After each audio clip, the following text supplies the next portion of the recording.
Okay, I'm just going to be straight up from the get-go and just rip that band-aid off. Your favorite childhood game studio is dead.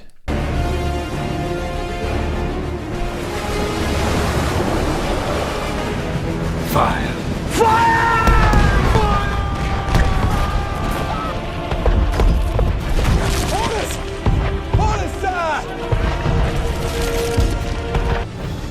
It's just good business. Abandon ship! Abandon ship!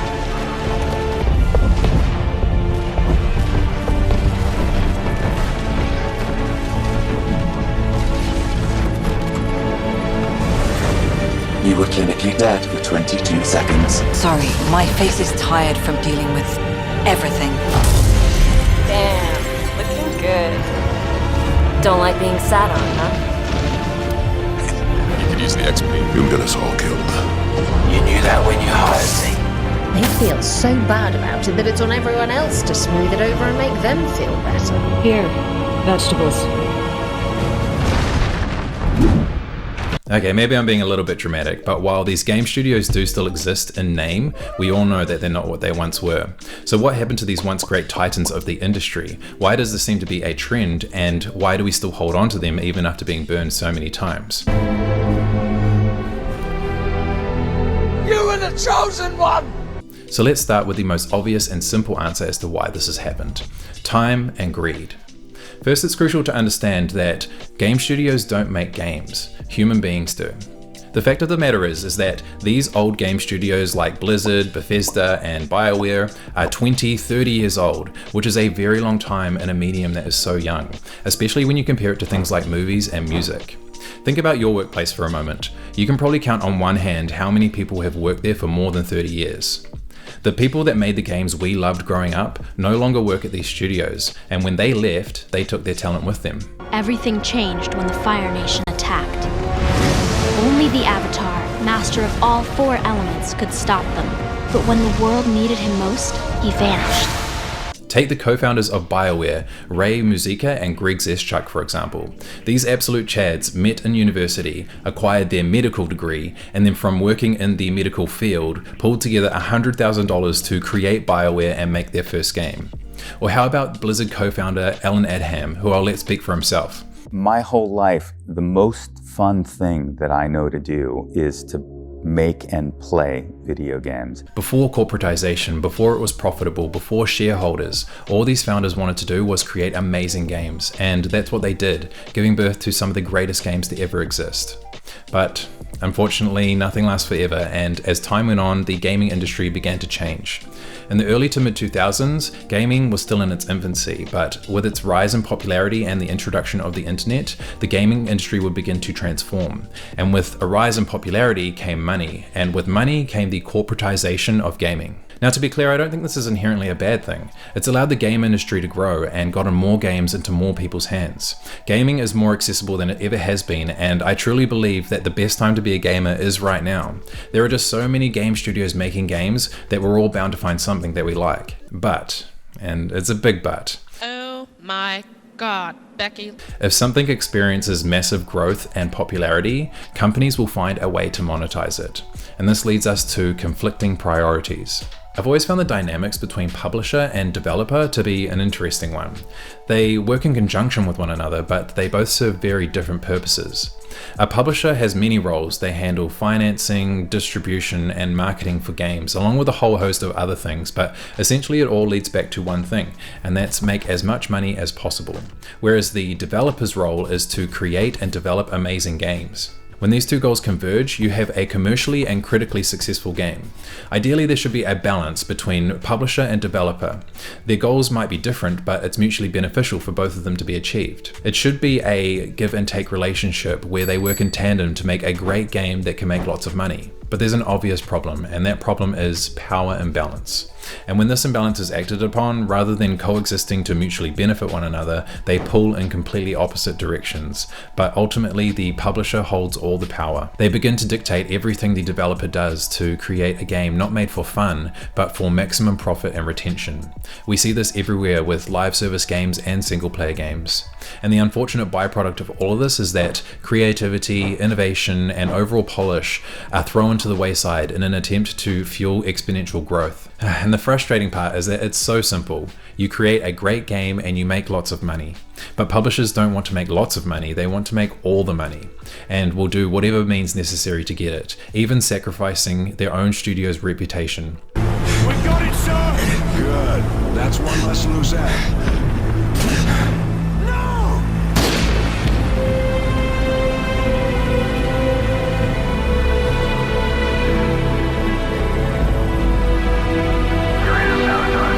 At the end of the day, publishers are the ones that fund the games, and they hold the power to command full control over its creation. This is one of the reasons why self-published studios like Larian are able to create such amazing games. They have complete creative freedom, and they aren't chained down by profit margins. Hey, yo, GSC LAPD, man. Yeah, and? Oh, man, you are one bad motherfucker, man. They know that if they make a great game, the people will come.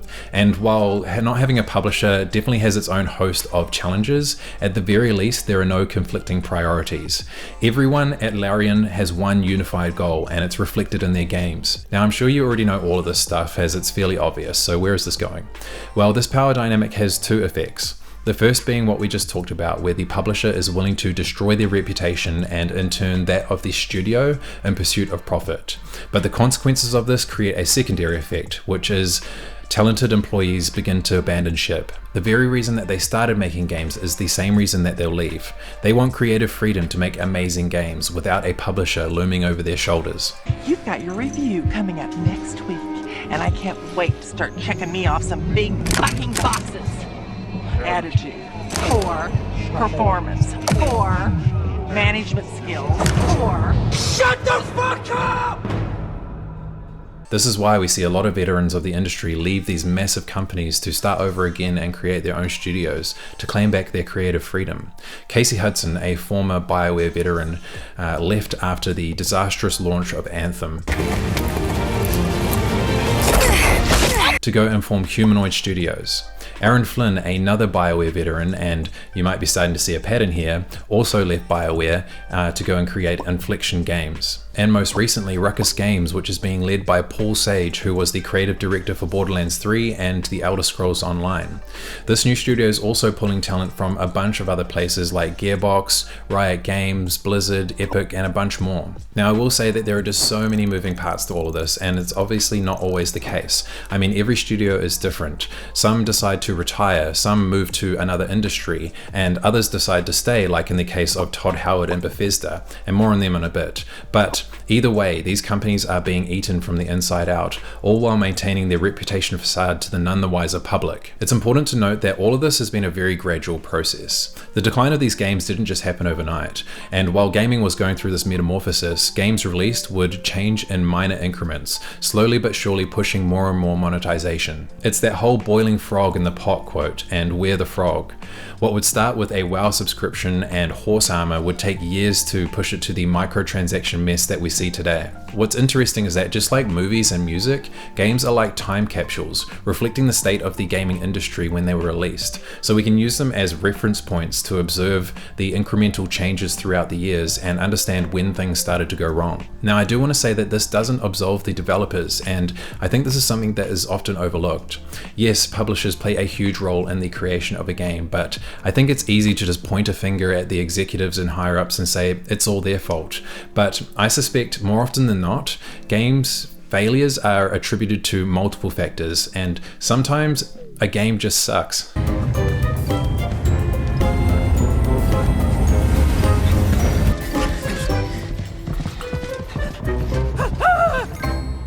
While time and greed encompasses most of why this has happened, I wanted to get more granular and actually look at some studios, because while the end result is the same, and that being the decline in game quality and their reputation, how they got there is actually quite different. I also want to preface this with something. We can only gleam at these studios from the outside looking in. We don't know what's happening behind closed doors, and I'll be the first to admit that I don't have any experience in game development. We can only make observations from the games that they've released and the information that's publicly available. So let's get into it. Bethesda. While other once beloved studios have changed for the worst, Bethesda just seems to be frozen in time, not changing at all, and I don't mean that as a compliment. Innovation is extremely important in games. If you can't evolve and adapt with every game, if you are unable to iterate on the things you're great at and remove or fix the things you're not, you'll be left in the dust by your competition. Every game that Bethesda has released in the last 10 years feels outdated, with rehashed gameplay systems, bland combat, and being riddled with performance issues and bugs. Now, this is in due part to the creation engine being a fossil, but it feels like they just haven't pushed themselves creatively. And what's interesting about this is that one person has been the face of Bethesda for the last 20 years. Good old Todd Howard. We all love him, we all know him. He's helped lead Bethesda through its golden age all the way up into what it is today, but I have to wonder if at this point he's just creatively bankrupt.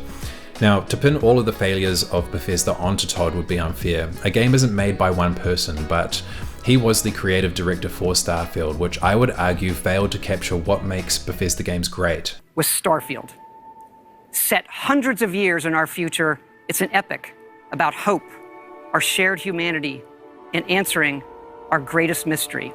It's a game we've dreamt of playing, and it wasn't until now that we have the hardware, the technology, and the team who's hard at work at home to make that dream a reality. Let's be honest, combat has never been Bethesda's strong suit. What used to set them apart was their writing, their worlds and world building, but most of all I would say their player agency. For the time, games like Skyrim were groundbreaking. Players truly felt like they could carve their own path and had full control over their destiny, never knowing what was around the next corner. And it still has a strong player base to this very day. But fast forward to Starfield, and it feels like they've forgotten why people fell in love with their games in the first place. It's the epitome of as wide as an ocean, but as shallow as a puddle, with Todd boasting about 1,000 explorable planets. And I swear to God, when he said that, we all just collectively rolled our eyes. Over 1,000 planets, all open for you to explore. We can't wait to see what you find. Handcrafted content. I need handcrafted content.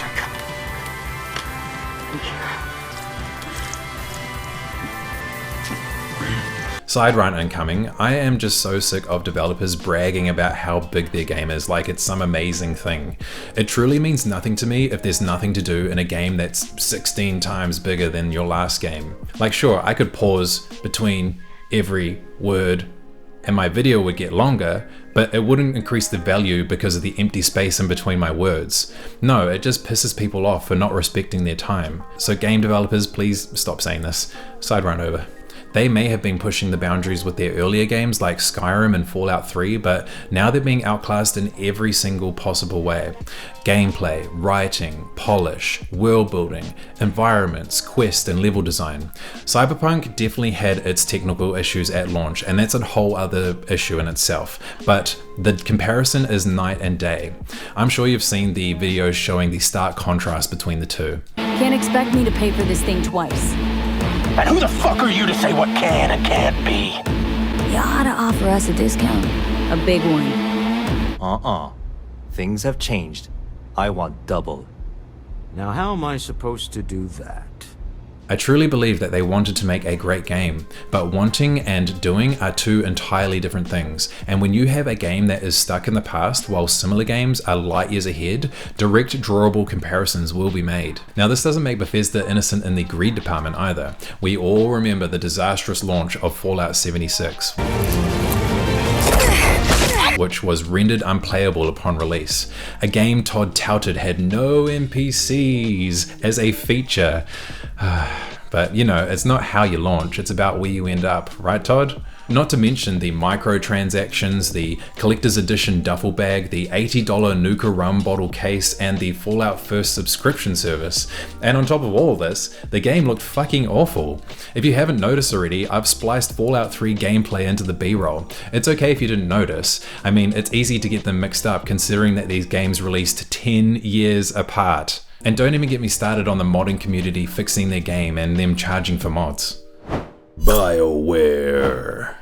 Current day Bioware is trying but failing to live up to what it once was, pretending to be something that it no longer is.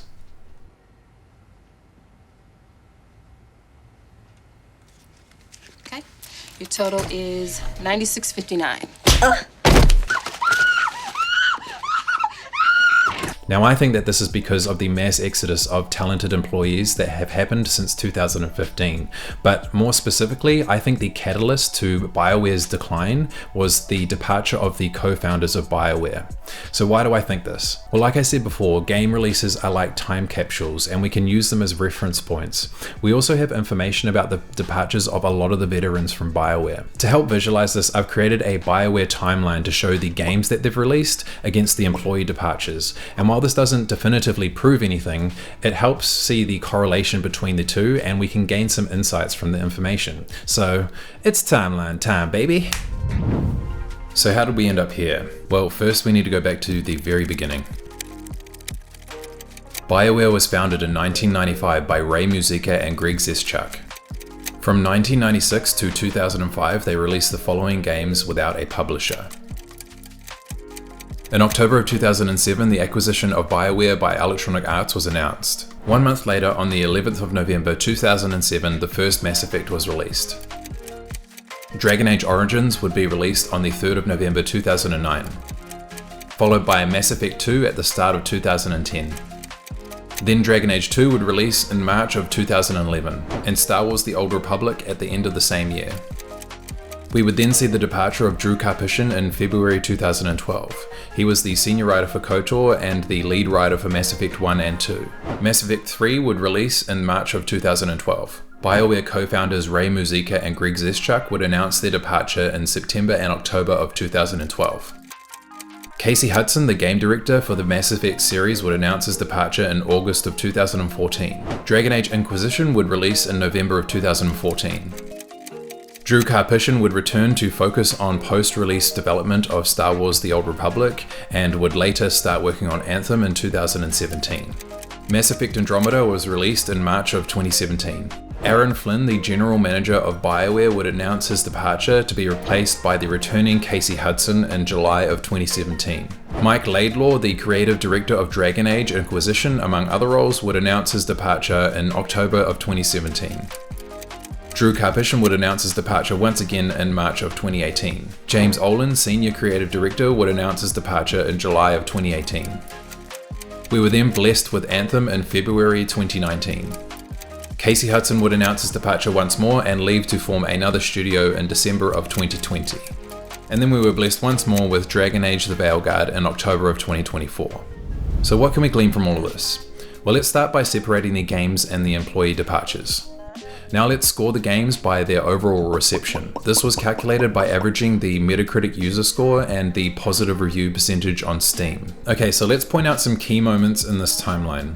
The first one being BioWare getting acquired by EA. Now, as I said before, the gaming industry was transforming during this time, but it was a very gradual process. It's not as if as soon as EA acquired them, everything just turned to shit. Some of BioWare's most beloved games were released while under EA. No, what I believe sealed BioWare's fate was the departure of the co-founders. So why do I think this? Well, co-founder Greg Zeschuk did an interview with GameIndustry.biz and it had some very interesting insights. Greg says, "I really enjoyed my time at EA.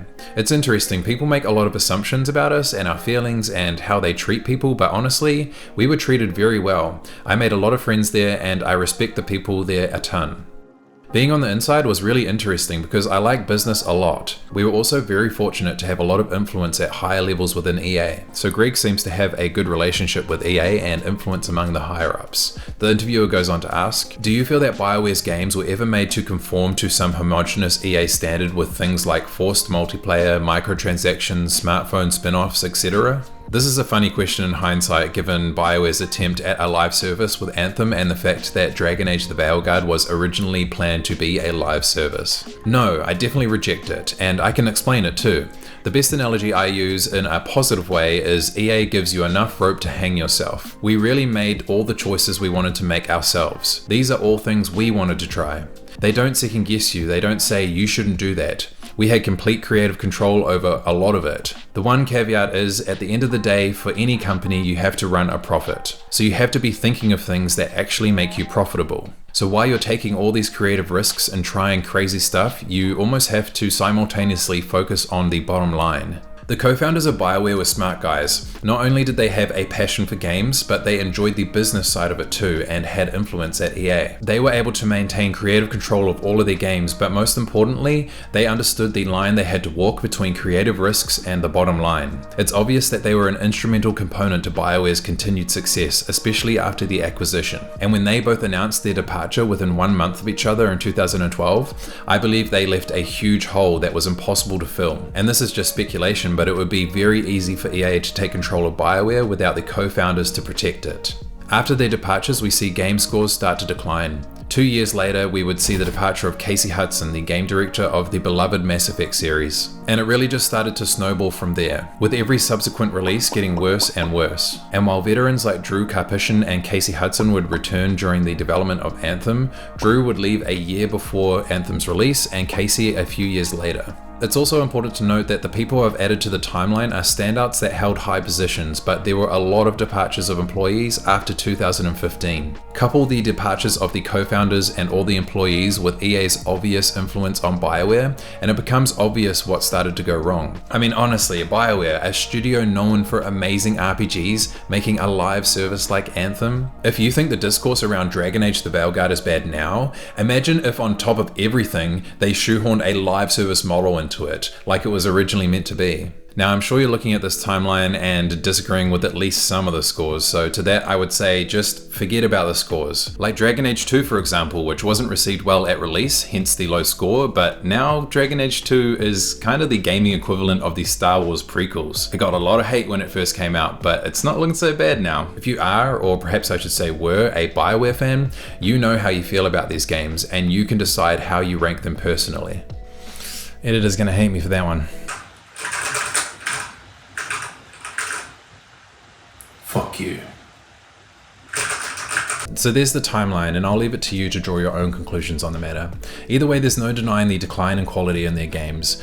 Mass Effect Andromeda, Anthem, and Dragon Age the Veilguard being their latest releases. I won't go into Dragon Age the Veilguard too much because I think there's just too much controversy surrounding the game right now to have an honest discussion on its quality.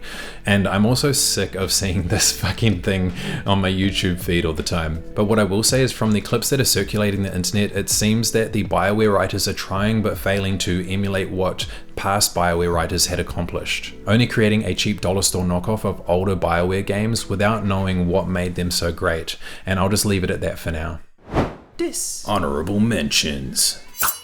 Now, I mainly wanted to just talk about Bioware and Bethesda, but of course there are other studios, so I'll just add them as honorable mentions. Ubisoft is one that hits me pretty hard personally because, believe it or not, they actually used to make good games once upon a time.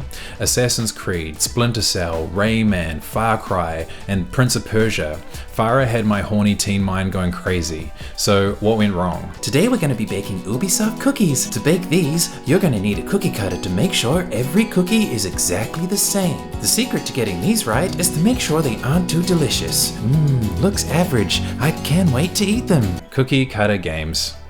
Essentially, Ubisoft looked at their most profitable IP and said, okay, let's drop everything except for Far Cry and Assassin's Creed, and we'll milk them titties so hard that when we're done, nothing but dust will come out of them. Oh yeah, you can milk anything with nipples. I have nipples, Greg. Could you milk me? Bungie's another honorable mention. They cemented their legendary status with Halo, obviously, and then they moved to the live service model with Destiny. And then there's Blizzard, which saw huge success with Diablo, StarCraft, and most notably, World of Warcraft. They were one of the first to implement a subscription service type model with WoW for $15 a month. Blizzard and Activision would merge in 2008 to create Activision Blizzard, and good old Bobby Kotick would start to influence the trajectory of the company.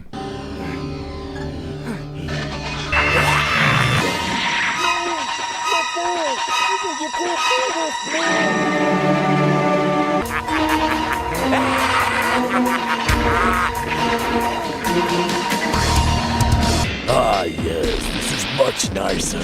How exhilarating! Now, I've never been an MMO or ARPG guy, so I wouldn't call myself a Blizzard fan, but to me, it seems like they've tried to throw a lot of shit at the wall to see what sticks when it comes to nickel and diming their fans. With the auction house in Diablo 3, with the popularization of loot boxes in Overwatch, and the subsequent sequel which made broken promises of PvE content and was only released to restructure its monetization system, and of course with the announcement of one of the most predatory games to ever exist, Diablo Immortal. Oh, that's a big boy, isn't he? And on top of that, Activision Blizzard has been embroiled in controversy with the Blitzchung situation, the surfacing allegations of toxic work culture, Bill Cosby and breast milk, and all of this just in time for Uncle Phil to come along and say, yeah, I'll buy that for $69 million.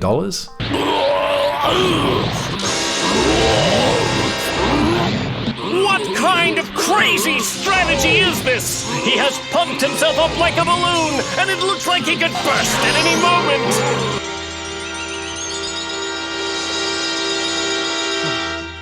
Goodbye. Money.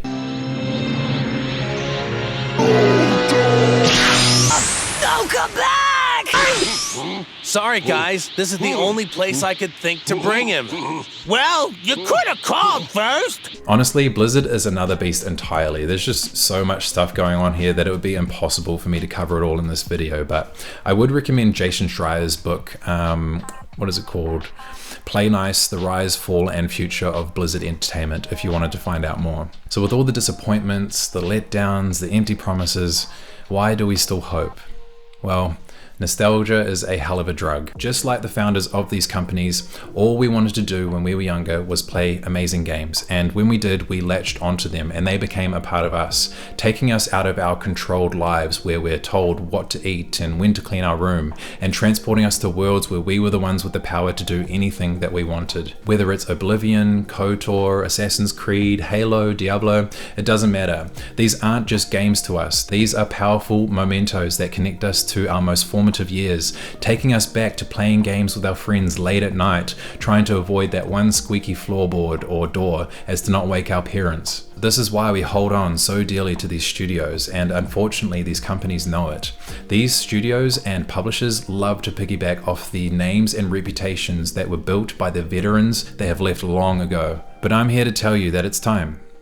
It's time to let go. We need to detach ourselves from all gaming studios and start measuring them by their merits. All jokes aside, if you're to take away anything from this video, it's this. Try to take every game for what it's worth and not so much by who made it. Try to judge a game studio on their most recent merits and not by what we used to know them as. Games are made by people, not by studios. This holds true for all studios, both old and new. The beloved studios that we have today, like Larian, FromSoft, Capcom, and all the other ones, they won't be the same studio that they are today 20 years from now. They will have changed for better or for worse, because we truly don't know what the future will hold for this medium. I would have never predicted where Bioware would end up today as a kid playing KOTOR, and it's extremely sad to know that these studios that we held near and dear to our heart are now just hollowed out husks of what they once were.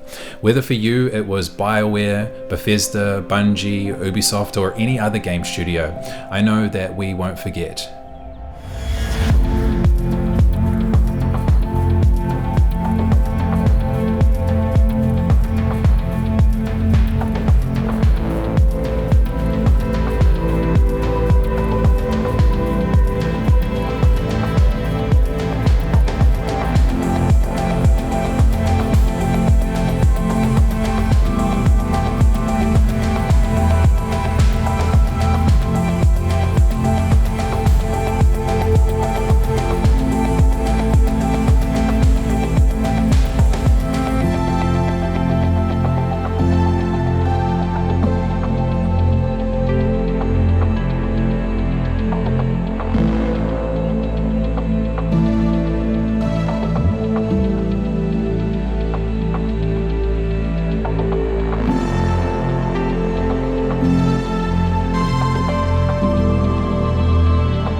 was younger, I loved these games. But I didn't truly appreciate them until years later when I was able to reflect back on them, and such is nostalgia, I suppose. But now we're all older with responsibilities, commitments, and priorities that sit above gaming. But our passion for games still burns bright. I wouldn't be making this and you wouldn't be watching this if it wasn't the case. So do what our younger, naive selves weren't able to do before, and truly take the time to appreciate the amazing games that we're able to play today, because while nothing lasts forever, these experiences can live within you long after these studios are gone.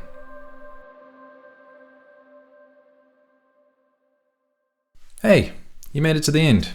I just wanted to say a huge thank you for the reception my first video received. Honestly, all of your kind words has been extremely overwhelming.